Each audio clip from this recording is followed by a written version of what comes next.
సుందర్సి హన్సికల గురించి వేరే చెప్పనక్కర్లేదు. సుందర్ తీసిన పలు సినిమాల్లో హన్సిక హీరోయిన్ గా నటించింది. ఆమెకు చాలా అవకాశాలు ఇచ్చాడు ఈ దర్శకుడు.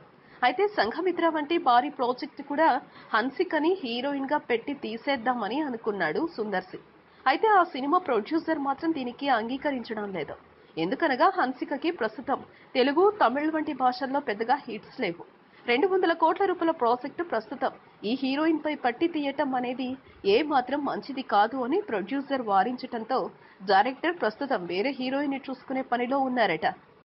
ఈ వీడియోపై మీ విలువైన కామెంట్స్ ని మాతో షేర్ చేసుకోండి. అండ్ ఇంకో విషయం, సబ్స్క్రైబ్ చేయడం మర్చిపోకండి.